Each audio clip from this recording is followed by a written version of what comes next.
Your Excellency, may I now invite you for your questions.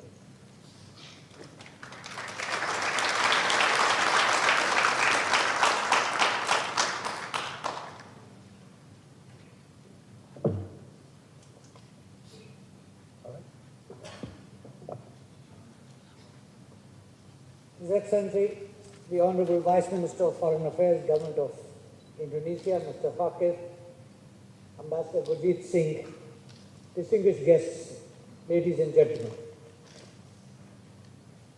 I am delighted to be in Jakarta, the capital of an old and steadfast friend of India. By a happy coincidence, my visit is at a time when Indonesia celebrates the 70th anniversary of its freedom. I bring good wishes of the government and the people of India on this auspicious occasion. For centuries, our countries have been linked by the winds that blow across the Indian Ocean. These facilitated exchanges of ideas through trade, religion, and culture. We are important maritime neighbors whose relations are rooted in civilizational links that share similar perceptions of the evolving maritime environment in the region and the world at large. No one has interpreted better the true nature of India-Indonesia relations than Rabindranath Tagore, who visited the archipelago in 1927. He movingly opened his famous poem to Java, and I quote,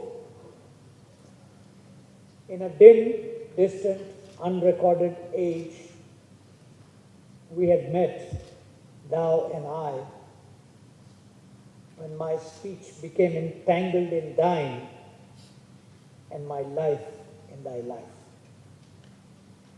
Unquote. He spoke about the journey by our ancestors that resulted in the two lands becoming companion souls. Citing the tragic divide created by colonialism, he urged a renewal of age-old ties, and I quote again, "That old that has been lost to be regained and made new." End of quote. Both India and Indonesia were in the forefront of the struggle for freedom and anti-colonialist movement. An earlier generation recalls with fondness the friendship between the leaders of our freedom struggle. Since the dark clouds of the colonial era, our relationship has developed rapidly.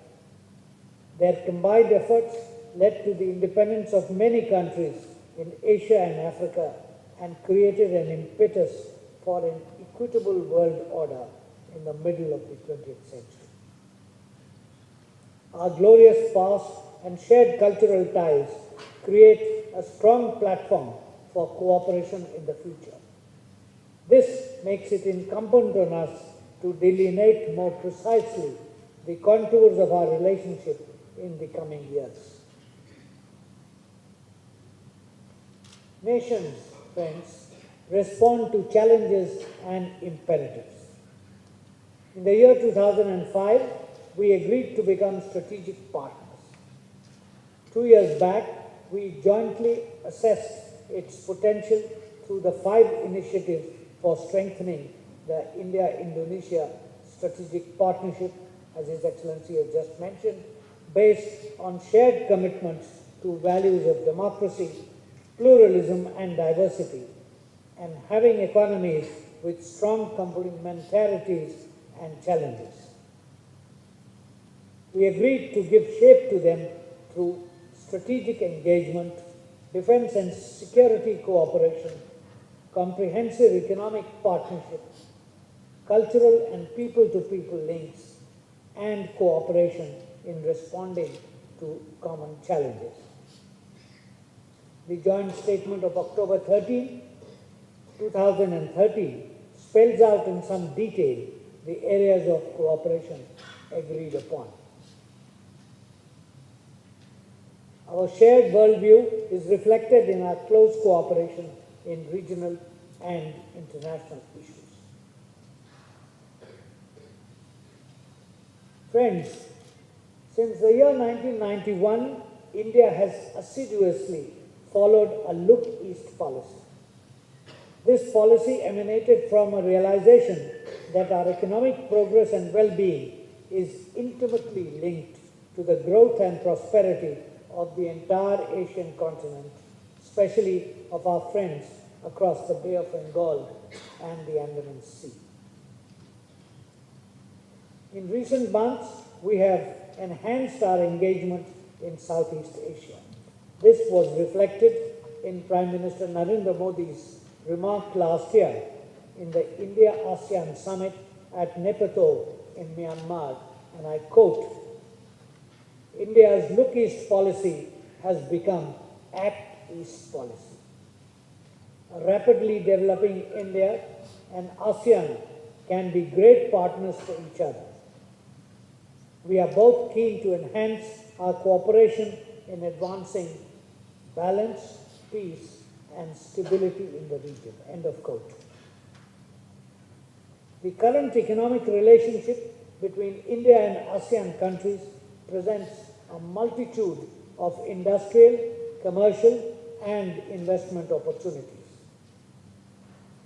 We welcome ASEAN's plans to establish economic and political relationship with neighboring nations, and we have worked on increasing bilateral trade, promoted foreign investment, and strengthened diplomatic relations with all ASEAN members. This creates strong complementary interests between India and the countries in the region on the basis of the trident of commerce, culture, and connectivity. These are sustained by more frequent political exchanges. The India-ASEAN relations are thus poised to scale new heights.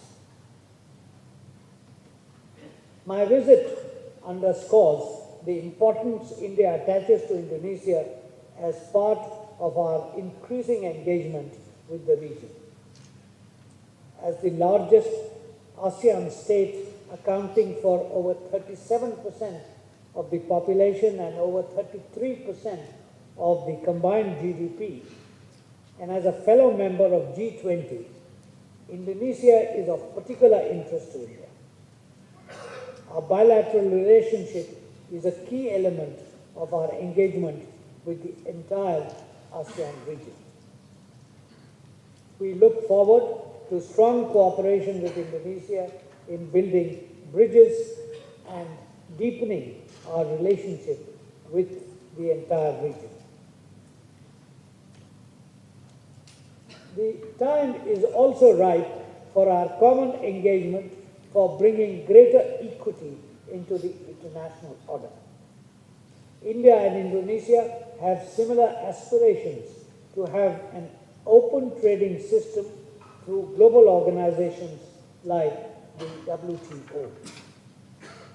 We have also shown a strong commitment based on the principle of common but differentiated responsibility as we take up our own role to address issues related to climate change. We are also together in the search for reforming the United Nations, particularly its Security Council. India believes that the 70th anniversary of the United Nations is an appropriate occasion for it. The role the United Nations, particularly its Security Council, needs to reflect the requirements of developing countries to have a greater say in decision-making. Peacekeeping under UN offers yet another area of our joint endeavor.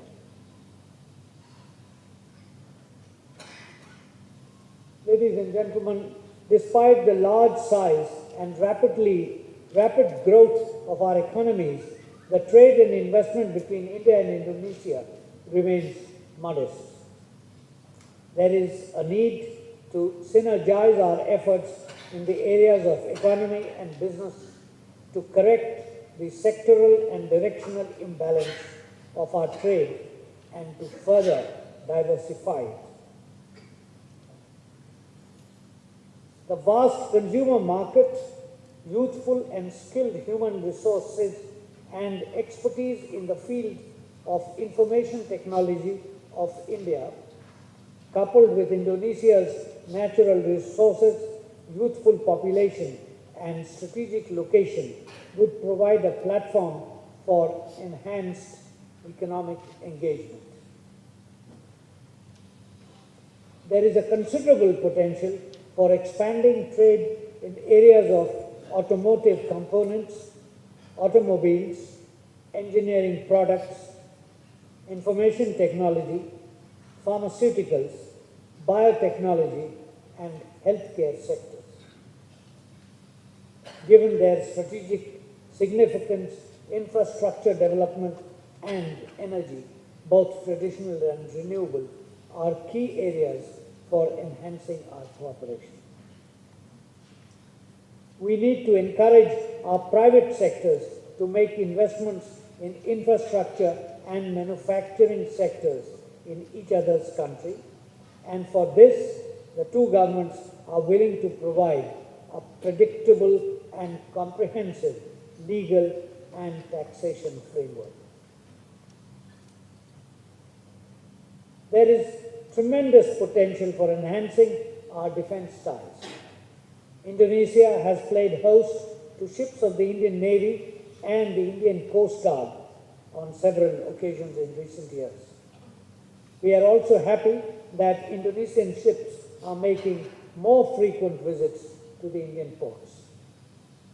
Our coordinated patrol between Balawan and the Andaman Islands, which are going on for 13 years, have been enhanced to the level of joint exercises. The Indian Navy and the Coast Guard has a high regard for the Indonesian Navy and the newly emerging Coast Guard, and we hope to continue this cooperation through technical, human resource development, capacity building, and contributing to the development of Indonesian capacity, both physical and human. India's experience and abilities are available to friendly Indonesia in this. We are ready to support technology transfer and joint ventures for building medium-sized vessels to contribute to maritime policy of Indonesia. We are also ready to support through hydrographic surveys and institutionalized cooperation. In the ancient days, we shared robust trade links. This trade was mutually profitable and brought prosperity and peace to the region.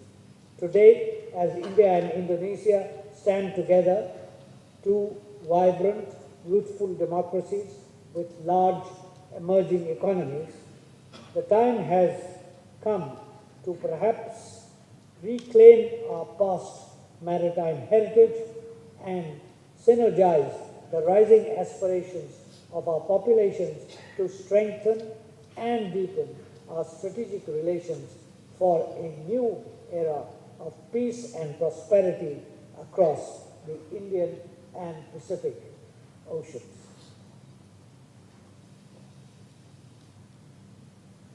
The economic and geopolitical center of gravity of the world has shifted towards the Asia-Pacific in the 21st century, with the region showing unparalleled dynamism in economic, political, security, and demographic terms.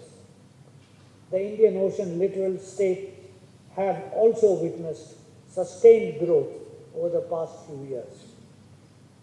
Given the growing volume of our maritime trade, and given that we share a common maritime boundary along the Andaman Sea, we are natural partners in ensuring the development and security of the Indian Ocean and the Pacific littoral region.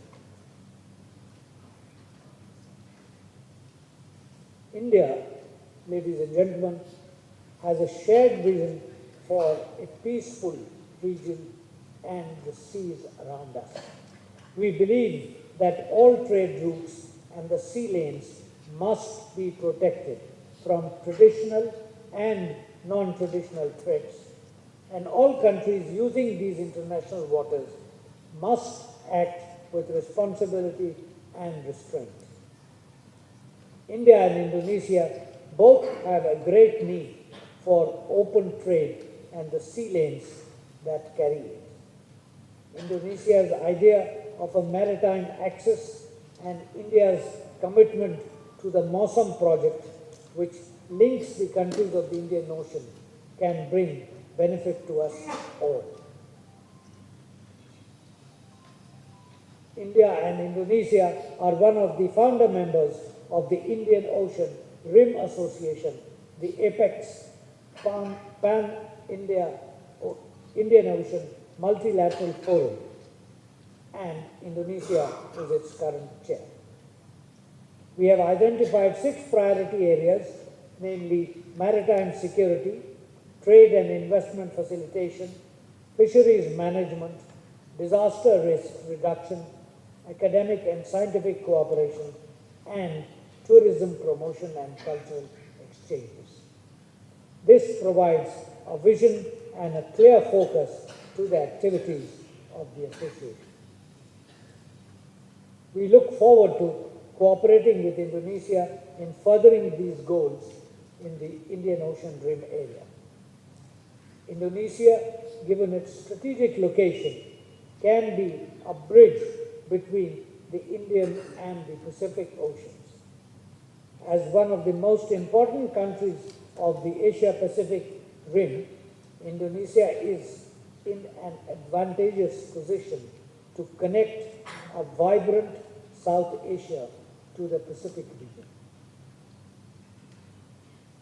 As the countries in the East Asian region strive for greater economic integration, the safety of sea lanes, critical for maritime trade and commerce, maritime security, and access to marine resources in accordance with accepted international norms, continues to assume greater significance.